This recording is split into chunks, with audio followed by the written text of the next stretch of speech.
चलो आगे देखो। हम सब पढ़ रहे थे रासायनिक साम। क्या पढ़े थे? रासायनिक साम, केमिकल इक्विलिब्रियम। आज हम लोग आगे पढ़ेंगे बफर विलयन। क्या जी? बफर विलयन। देखो यार, बफर विलयन क्या होता है? बफर विलयन हम लोग किसे कहते हैं?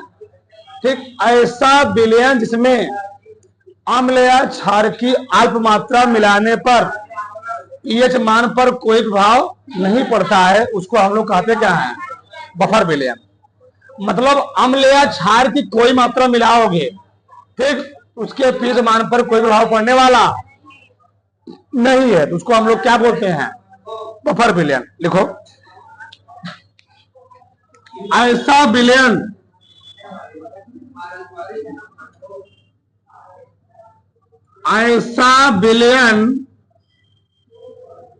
जिसमें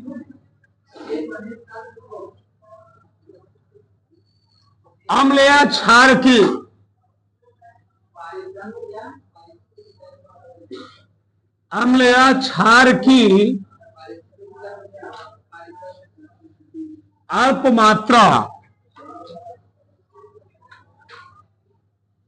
अल्प मात्रा मिलाने से लिखो, उसके पीएच मान पर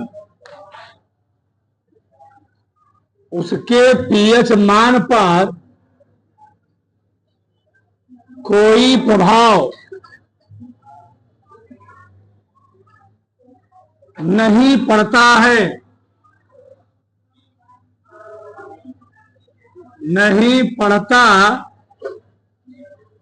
है, उसे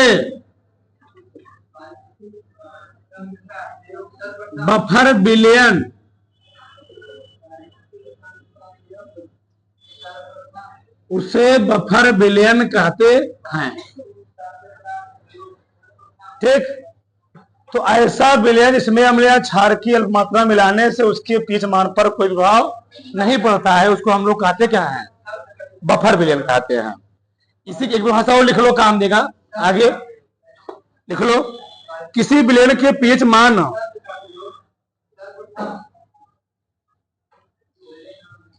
अथवा करके किसी विलयन के पीएच मान में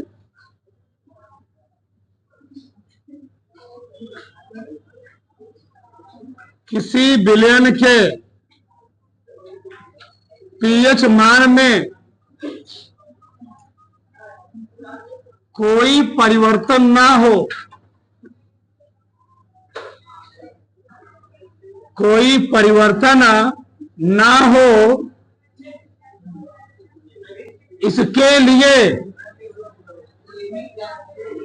इसके लिए उसमें बाहर से जो पदार्थ मिलाए जाते हैं,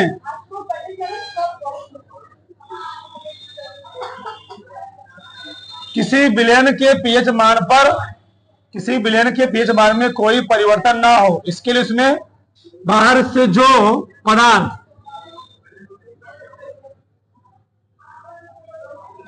पदार्थ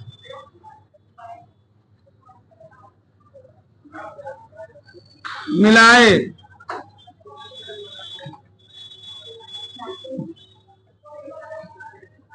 जाते हैं,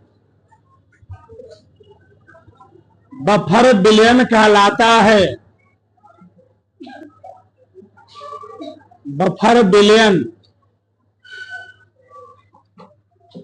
सटीक परिभाषा तो है तो नहीं, लेकिन कोई बात नहीं, कहलाता है। ठीक, किसी विलयन के पीएच मान में कोई परिवर्तन ना हो, इसके लिए विलयन में, लिख लिए, इसके लिए विलयन में कोई बात नहीं, सही है, उसको हम लोग कहते क्या जी? बफर विलयन।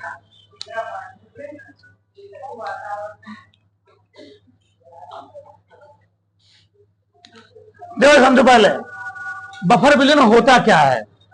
ठीक, अब बफर विलयन होता है दो प्रकार का, लिखो बफर विलयन के प्रकार है, डालो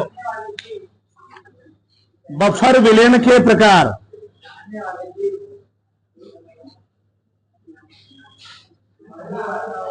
बफर विलयन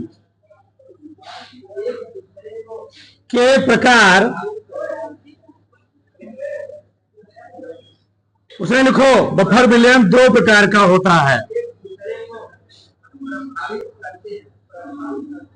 बफर विलयन दो प्रकार का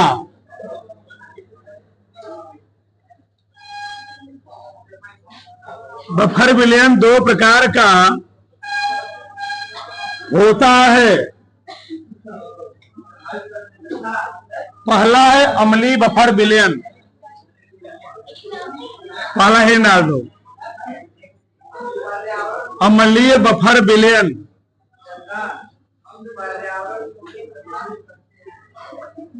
अम्लीय बफर विलयन, acidic buffer solution, acidic buffer solution, acidic buffer solution, अम्लीय बफर विलयन। सब भाषा लिखो,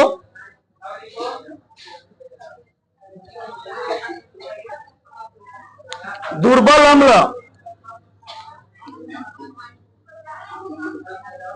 दुर्बल अम्ल तथा इसके दुर्बल अम्ल तथा इसके प्रबल क्षार,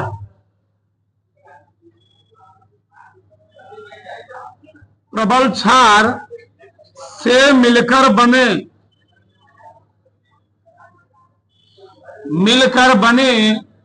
लवण युक्त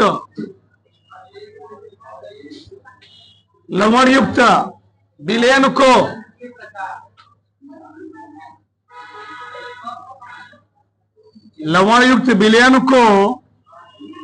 अम्लीय बफर विलयन कहते हैं। अम्लीय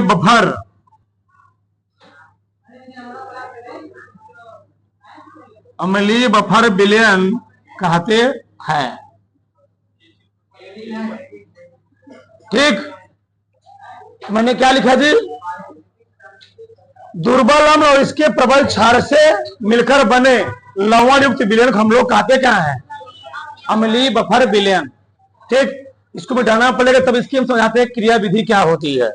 इतना उतार लिए, उतारो जल्दी से, फिर आगे हम बात करते हैं। चलो देखो क्रिया विधि, अम्लीय बफर विलयन की क्रिया विधि, बोलो मत। अम्लीय बफर विलयन की क्रिया विधि,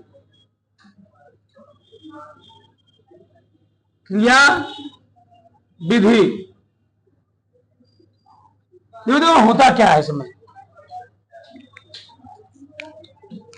एक कोई मान लो दुर्बल अम्ल, बहुत ध्यान से बनाओ, CH3COOH, यह है एक दुर्बल अम्ल।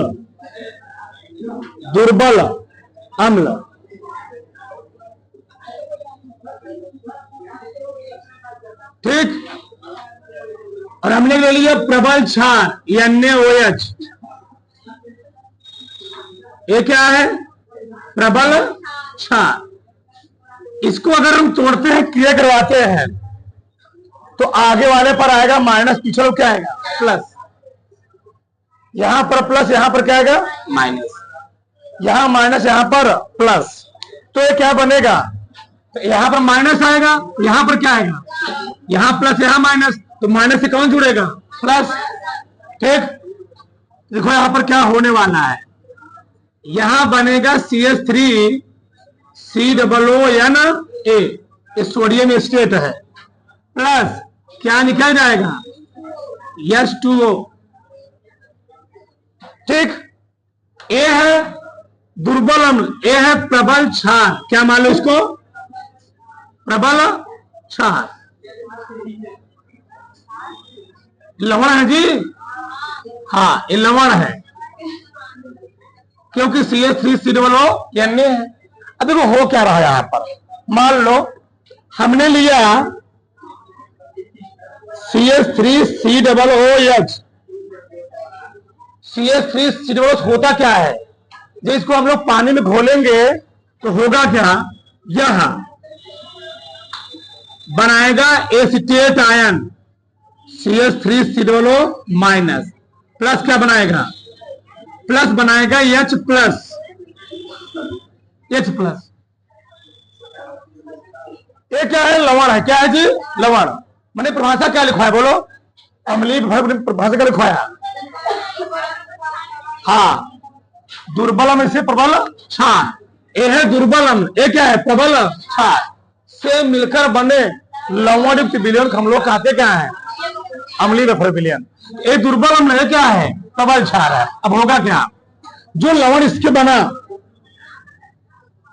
CH3COONA, ठीक, ये मान लो बना क्या, लवण। एक इसमें टूटेगा CH3COO- प्लस क्या बनेगा, Na प्लस, क्योंकि ये दुर्बल अम्ल है। क्या है, दुर्बल अम्ल है। और दुर्बल अम्ल होने के कारण यह क्या होता है, विलयन इसको घोला जाता है तो कम आयनित होता है। क्या होता है, ये दुर्बल अम्ल होने के कारण, दुर्बल अम्ल, ये दुर्बल अम्ल होने के कारण क्या होता है जी, कम आयनित होता है। और ये क्या है, प्रबल विद्युत अपघट्ट है जो बना हुआ है लवण। यह है प्रबल, यह एक प्रबल विद्युत अपघट्ट। बहुत ध्यान समझोगे तभी आएगा, नहीं इसका मतलब नहीं समझ में आता है क्या होता है, ठीक। यह है दुर्बल अम्ल, क्योंकि ये दुर्बल अम्ल है, इसलिए जब यह इसको हम किसी जलीय विलयन में घोलेंगे तो बहुत आराम से अपने अणु क्या होगा, टूटेगा, क्योंकि यह प्रबल विद्युत अपघट्ट है। इसको जैसे हम जलीय विलयन में घोलेंगे यह हो जाएगा, जल्दी से टूट जाएगा। अब होगा क्या, देखो इधर, तो ये जो बने, ये दुर्बल अम्ल और प्रबल विद्युत अपघट्ट, इन दोनों को अगर मिला दोगे उसको हम लोग बोल देते हैं क्या है, वो अम्लीय बफर विलयन, ठीक। मतलब इसको हम बोल सकते हैं क्या है, अम्लीय बफर विलयन। बता रहे हैं, जान जाओगे, अम्लीय बफर विलयन। अब मान लो हमने किसी पात्र में, हमने किसी बेजल में, हमने किसी पात्र में, मान लो ये बेजल है, ये पात्र है, ठीक। और पात्र में हमने क्या क्या ले लिया, बहुत ध्यान समझना, हमने दो अलग अलग प्रकार के विलयन ले लिए। एक मैंने ले लिया CH3COOH, एक मैंने ले लिया CH3O CH3 ले लिया। इसमें पात्र में दो अलग अलग प्रकार क्या है, विलयन है। कौन कौन, एक विलयन है दुर्बल विद्युत अपघट्ट, कौन सा, हाँ एक मिनट, एक मिला है CH3COOH, यह है दुर्बल अम्ल। ये क्या है जी, दुर्बल अम्ल है, दुर्बल अम्ल है। इधर क्या है, CH3COOH, ये क्या है, प्रबल विद्युत अपघट्ट है, Na, यह है प्रबल विद्युत अपघट्ट, ठीक। यह है प्रबल विद्युत अपघट्ट। देखो मान लो किसी पात्र में दोनों पदार्थ डाले गए हैं, जब दोनों पात्र में इन पदार्थों डाला गया है, अब होगा क्या, दो ध्यान से, अगर हम सामान्य अवस्था में, सबका ध्यान होना चाहिए, अगर हम सामान्य अवस्था में इसमें कोई पदार्थ डालते हैं, ठीक, मान लो कोई विलयन मैंने तैयार किया, मैंने किसी अलग प्रकार का कोई विलयन तैयार किया, उसमें जो हम अम्ल या क्षार की मात्रा डालेंगे, उस विलयन का अगर हम अम्ल डालते हैं, अगर हम अम्ल डालेंगे तो उस विलयन का पीएच मान घटेगा, क्योंकि 7 से कम होगा अम्लीय होगा। अगर उसी विलयन में मान लो मैंने कोई विलयन तैयार किया, मैंने कोई विलयन तैयार किया, उस विलयन मैंने मान लो अम्ल डाल दिया, उस विलयन का पीएच मान क्या होता है, देखा गया घटता है। लेकिन मैंने उसी विलयन में क्या डाल दिया, क्षार डाल दिया, इस विलयन का पीएच मान क्या होता है, बढ़ जाता है। ये देखा गया सामान्यतः। लेकिन बफर विलयन एक ऐसा विलयन होता है, अगर इसमें हम मान लो एक बफर सोल्यूशन बन गया, इसमें जो हम कोई अम्ल या क्षार की अल्प मात्रा डालेंगे तो अम्ल या क्षार की अल्प मात्रा डालने पर इसमें कोई प्रभाव पड़ने वाला नहीं। कैसे देखो ध्यान से, मान लो एक बफर सॉल्यूशन है CH3COOH और CH3CON। अब मैंने मान लो इसमें मिला दिया मैंने अम्ल, क्या मिला दिया, एक कोई प्रबल अम्ल मिला दिया। बहुत ध्यान से समझना है चीज, हमने मान मिला रहा हूं मैं प्रबल अम्ल मिलाने पर, प्रबल अम्ल मिलाने पर, प्रबल अम्ल मिलाने पर, अब प्रबल अम्ल के रूप में मैंने ले लिया हाइड्रोक्लोरिक अम्ल। क्या ले लिया, हाइड्रोक्लोरिक अम्ल HCl। अब बताओ जब HCl लोगे, ये प्रबल है, ये बहुत कम आयनित होता है, जिसको दिखाओ तुम्हें है ही वाले तीर से, ठीक, ये प्रबल है तो क्या बनेगा H प्लस, तो क्या बनेगा Cl माइनस। बहुत ध्यान रखना, क्योंकि इस विलयन में पहले से ही एसिटेट आयन है CH3COO माइनस, क्योंकि विलयन में पहले से A आयन है और इस आयनों को हम लोग कहते हैं सम आयन। क्योंकि अगर किसी दो पदार्थों में कोई आयन समान होता है उसको हम लोग कहते हैं सम आयन। क्या कहते हैं, सम आयन। और सम आयन प्रभाव कारण उस विलयन में प्रभाव पड़ता है, इसको हम लोग बोलते हैं, क्योंकि यहां भी एस्टेट आयन है, यहां भी क्या है, एस्टेट आयन है, तो इस आयन को हम लोग बोलते हैं सम आयन। क्या बोलते हैं, सम आयन। अब इसमें सम आयन में देखा गया कि ई वाला आयन बहुत जल्दी टूट रहा होगा और ई वाला आयन क्या हो रहा होगा, बहुत धीरे धीरे टूट रहा होगा। मान लो हमने इस विलयन में मिला दिया हाइड्रोक्लोरिक अम्ल। क्या मिला दिया, हाइड्रोक्लोरिक अम्ल। इस विलयन में जैसे मैं हाइड्रोक्लोरिक अम्ल मिलाऊंगा, इस विलयन में H प्लस आयनों की मात्रा क्या हो जाएगी, ज्यादा हो जाएगी। इस विलयन में H प्लस यानी हाइड्रोजन आयनों की मात्रा क्या होगी जी, ज्यादा। जब हाइड्रोजन आयन की मात्रा ज्यादा होगी तो विलयन में पहले से कौन है, विलयन में पहले से है CH3COO माइनस, और विलयन में मैंने क्या मिला दिया, हमने मिला दिया HCl। और हम जान रहे हैं HCl को मिलाने से या किसमें टूट जाएगा, H प्लस Cl। पहले से विलयन में एस्टेट आयन था, हमने क्या मिला दिया इसमें, हमने मिलाया Cl, उसका क्या मिला हमको H। ये पुनः बना लेगा, यह पुनः बना लेता है एसिटेट आयन। क्या बना लेगा, क्या एस्टिक अम्ल, क्या बनाएगा जी, दुर्बल अम्ल CH3COOH। अब बताओ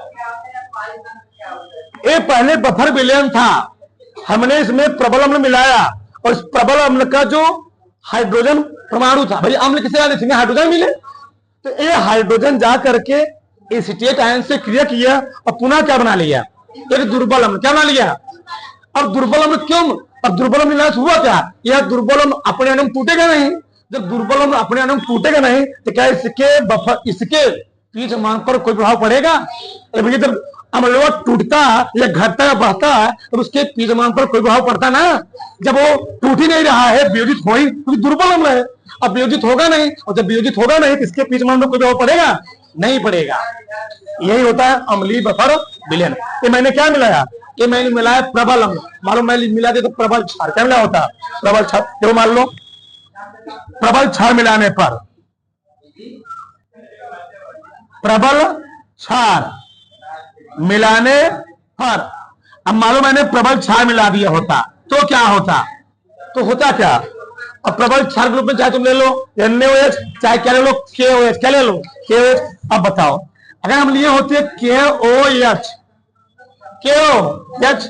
तो किसमें टूटता है, K प्लस OH माइनस। ये बताओ बहुत ही डीपली में समझना, ये पहले से माइनस में है, ये पहले से माइनस में है। अब क्या OH से क्रिया करेगा, मान लो मैं इसमें मिला रहा हूं KOH, विलयन में पहले से जो आयन है वह निगेटिव है, विलयन में पहले जो आयन क्या है, निगेटिव है। मतलब अगर मैं इस विलयन में KOH मिलाऊंगा तो OH तो क्रिया करेगा नहीं, माइनस माइनस क्रिया करने वाले नहीं है, तो कौन क्रिया करेगा, के। तो बने क्या बताओ, बना क्या, CH3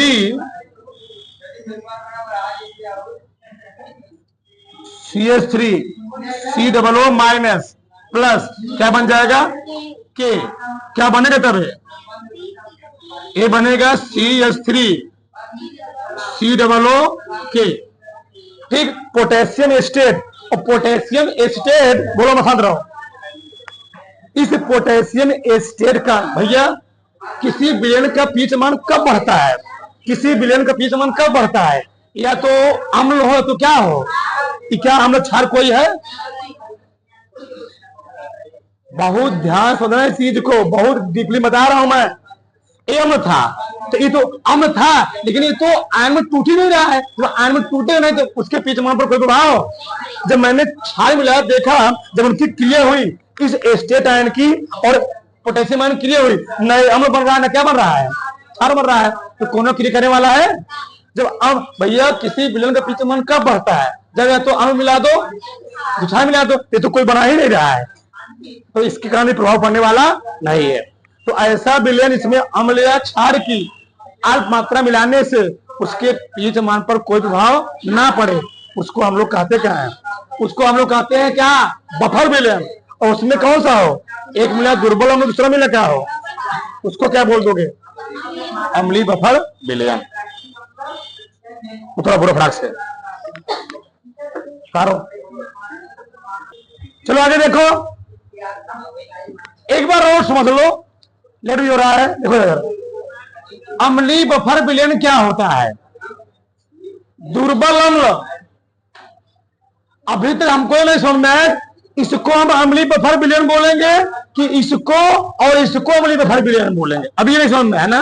दो ध्यान से, दुर्बल अम्ल और प्रबल क्षार, दुर्बल अम्ल और प्रबल क्षार से मिलकर बने विलयन हम लोग कहते क्या है, ये लिखा है ना, क्या लिखा है बोलो, दुर्बल अम्ल तथा इसके प्रबल क्षार से ना, दुर्बल अम्ल तथा इसके प्रबल क्षार से मिलकर बने लवण युक्त विलयन हम लोग कहते क्या है, अम्लीय बफर विलयन। यानी जब हम दुर्बल अम्ल और प्रबल क्षार क्रिया करवाते हैं हमको मिलता क्या है, लवण। तो जो दुर्बल अम्ल था, बहुत ध्यान रखना, जो दुर्बल अम्ल था और इस दुर्बल अम्ल और प्रबल क्षार से जो क्रिया करवाया क्या बना, लवण। तो दुर्बल अम्ल और लवण,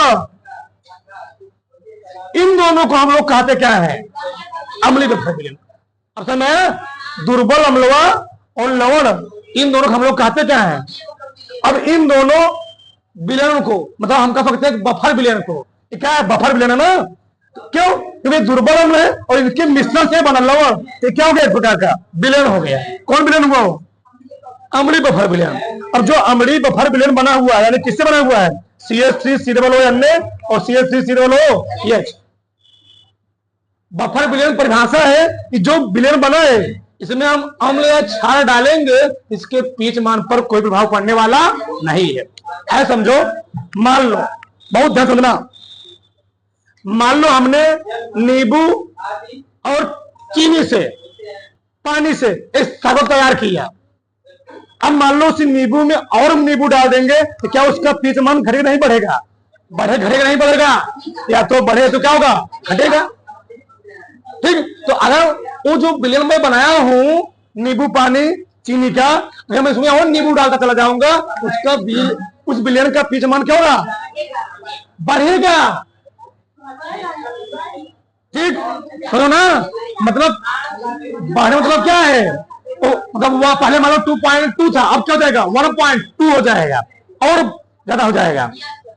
यहां पर देखो उसी प्रकार से यहां पर क्या है, ये जो विलयन बना हुआ है इसमें हम देखा गया अम्ल डालते, क्या डालते हैं, अम्ल। तो होता क्या है बताओ, यहां पर मैंने देखा यहां पर एस्टेट आयन है, दोनों में क्यों आयन समान है, दोनों में एस्टेट आयन समान है। अब दोनों में एस्टेट आयन समान होने का इसको हम लोग कहते हैं क्या, सम आयन। अब ए वाला जल्दी टूटेगा, ए वाला क्या टूटेगा, आराम से टूटेगा। देखा गया जिसमें हम हाइड्रोक्लोरिक मिलाते हैं तो क्योंकि हाइड्रोक्लोरिक क्या प्रबल अम्ल है, एक जल्दी टूट तो रहा होगा, लेकिन जब इससे क्रिया कर रहा होगा ना तो क्या बनाएगा, एस्टिकम। और एस्टिकम पुनः क्या करेगा, आराम आराम टूटेगा। जब आराम आराम टूटेगा इसके पीएच मान कोई प्रभाव पड़ेगा नहीं पड़ेगा। मान लो हमने क्षार मिला दिया, KOH मिला दिया, तो इसमें पहले से है क्या, पहले से CH3 COO माइनस, अब मैंने मिला दी, मान लो इससे किससे क्रिया किया, के से, जब के से क्रिया कर, इससे तो करेगा नहीं, माइनस माइनस कभी क्रिया करेंगे नहीं, तो किससे क्रिया करेगा, प्लस से। जब प्लस से क्रिया करेगा ये तो क्या है, न क्षार है, तो वहां पर कोई प्रभाव पड़ने वाला नहीं। आप बात समझ में आई, डाल लिए डाल, ठीक। चलो आगे लिखो, क्षारीय बफर विलयन परिभाषा क्या है जी, दुर्बल क्षार, दुर्बल क्षार वाइस के प्रबल अम्ल से मिलकर, वाइस के प्रबल अम्ल से मिलकर बने लवण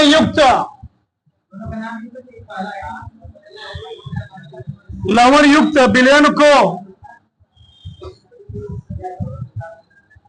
विलयन को क्षारीय बफर विलयन कहते हैं। क्षारीय बफर विलयन कहते हैं, बहुत ध्यान समझेगा। दुर्बल क्षार, तो दुर्बल क्षार को हम लोग ले रहे हैं, मान लो NH4Cl, नो साधन, हमने लिया प्रबल अम्ल, क्या ले लिया, HCl हाइड्रोक्लोरिक अम्ल, इससे क्या बनेगा, हाँ सही लिखा बोला, लिखा हूं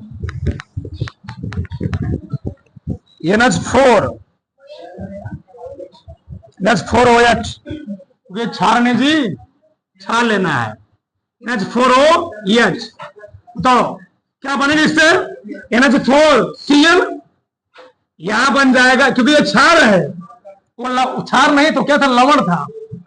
NH4Cl आगे पर आएगा प्लस, पीछे क्या आएगा, आगे पर प्लस, पीछे क्या आएगा, इस पर प्लस, इस पर माइनस, ए से जुड़ेगा, ए से जुड़ेगा, क्या बनेगा, H2 हो क्या रहा है, बहुत ध्यान समझना, ए है दुर्बल क्षार, ये क्या है, दुर्बल क्षार। दुर्बल क्षार क्यों कहा, ये जल में टूटने वाला, टूटेंगे बहुत आराम से। हम लोग अम्ल मान लो हमारे पास दो हैं, एक अम्ल को हम लोग खाते हैं सिरका, और एक अम्ल हमारे शरीर पर पड़ जाए, हमसे क्या पूरा शरीर कर देगा, जल जाएगा, तेजाब सल्फ्यूरिक अम्ल, लेकिन अम्ल दोनों हैं, फिर उनका क्रिया विधि क्या है, अलग अलग। एक अम्ल को हम लोग खा रहे हैं और दूसरे अम्ल से हम लोग क्या हो रहे हैं जी, डर रहे हैं कि पड़ जाएगा, पूरा शरीर क्या हो जाएगा, जल जाएगा। अम्ल तो दोनों है, ये दोनों का रिएक्शन क्या है, अलग अलग है।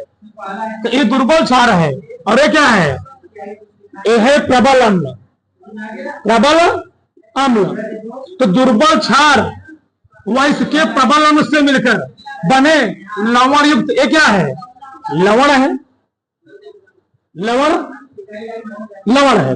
हुआ क्या, ये जो बना लवण, मतलब हमने लिया क्या, हमने लिया पहले NH4OH, और इस NH4OH और HCl से कौन सा लवण बना, NH4Cl, मतलब NH4OH और NH4Cl को ही हम लोग क्या कहेंगे, उसमें तुम देखो H था, उसमें OH का नामो निशान नहीं था, इसमें क्या है, OH है, तो इसको NH4OH को, NH4Cl को हम लोग क्या बोलेंगे, इसको हम लोग बोलेंगे क्षारीय बफर। बहुत ध्यान सुनना, ये मैं क्रिया विधि समझा रहा हूं, क्रिया विधि, क्रिया विधि, ठीक। तो क्षारीय बफर विलयन है, क्षारीय बफर विलयन, सही है ना। अब देखो इसमें क्या होगा, एक इसमें टूटेगा, एक टूटेगा, बनाएगा कि मिला, क्योंकि ये दुर्बल है, NH4 प्लस, तो क्या बनेगा, फिर से बन सकता है रिवर्स में, ठीक। ये प्रबल है, एक बार बन के फिर बनने वाला नहीं है, क्या बनेगा, NH4 प्लस प्लस Cl। अब देखो इसमें से क्योंकि दो आयन समान हैं और इसी को हम लोग कहते हैं सम आयन प्रभाव, common ion effect, common ion effect. और इस कॉमन आयन इफेक्ट का होता क्या है, इसमें कुछ परिवर्तन होता है, इसको हम लोग कहते क्या है, सम आयन, सम आयन। ठीक है, सम आयन। अब होता क्या है, क्योंकि जब इसको घोला गया ये जल्दी टूट गया, इसको घोलने के क्या होगा, जल्दी टूटेगा नहीं, आराम आराम। अब देखो मान लो हमने क्या ले लिया, एक ले लिया NH4OH, ये क्या है क्या है, ये है दुर्बल क्षार। क्या जी, दुर्बल क्षार, दुर्बल क्षार। और मैंने क्या लिया था, NH4Cl, ये क्या है, लवण है, ये क्या है, लवण। अब बताओ इन दोनों को जब मैं विलयन मिला दूंगा तो कौन सा आयन ज्यादा हो जाएगा, कौन आयन बढ़ेगा, कौन बढ़ रहा है, मतलब विलयन में NH4 आयन की मात्रा क्या हो चुकी है, ज्यादा हो चुकी है। विलयन जैसे मैंने दोनों को मिला दिया, विलयन में किसकी मात्रा बढ़ चुकी है, NH4 की। अब देखो अब मैं इसमें अम्ल मिलाऊंगा, क्षार मिलाऊंगा तो क्या होने वाला है, अब यहां समझो। मान लो मैंने मिला दिया अम्ल, क्या मिला दिया, अम्ल। चलो अम्ल मिलाने पर बहुत ध्यान देना, अम्ल मिलाने पर बताओ तो अम्ल के रूप में हम वो ले रहे हैं, या सी, या किसमें कोई बात नहीं, H प्लस क्या बनेगा, Cl। अब बताओ जब हेई वाला, बहुत ही ध्यान समझो, बहुत लॉजिक चीज है चीज। ये बताओ यहां भी प्लस है, यहां भी प्लस है, तो क्या प्लस से प्लस क्रिया करेगा, तो कौन जब क्रिया करेगा उसे विलयन में Cl जुड़ेगा, यानी इस अमोनियम आयन से, इस अमोनियम आयन से कौन जुड़ेगा, इस अमोनियम आयन से जुड़ेगा Cl, तो क्या बना लेगा पुनः NH4। अब बताओ NH4Cl को पहले मैं बोल क्या चुका हूं, लवण, क्या है, लवण। और क्या इससे विलयन के पीएच मान पर कोई प्रभाव पड़ने वाला है, लवण है, क्योंकि विलयन का जो पीएच मान बढ़ता है या तो क्षार मिलाने से या तो लवण से कोई प्रभाव पड़ने वाला है। बहुत ध्यान से समझना, एकदम मैकेनिज्म है पूरा। मतलब मैंने मिलाया, क्या मिलाया, क्षार मिलाया, क्या मिलाया, क्षार। क्षार मिलाने पर, क्षार मिलाने पर, क्षार मिलाने पर। अब बताओ क्षार रूप में मान लो NaOH, क्या ले लिया, NaOH ले लिया, क्या बनेगा, Na प्लस OH माइनस। बताओ ए भी प्लस में है, ए भी प्लस में है, तो क्या प्लस प्लस क्रिया करेगा, कौन जाकर जुड़ेगा इससे, OH। बताओ मतलब NH4 प्लस OH माइनस, क्या बना, NH4O। और NH4OH को हम क्या रहे हैं, जब दुर्बल क्षार है तो अपने आयनों टूटेगा तो जरूर, लेकिन क्या टूटेगा, धीरे धीरे टूटेगा। और जब धीरे धीरे टूटेगा तो उस विलयन में क्रिया होगी नहीं, तो क्या पीएच मान पर कोई प्रभाव पड़ेगा। अगर जल्दी टूटता तो पीएच मान बढ़ता या घटता, आराम आराम टूट रहा है, इसलिए पीएच मान पर कोई प्रभाव पड़ने वाला नहीं है। मतलब एकदम डीपली में नहीं आया, ये बात है,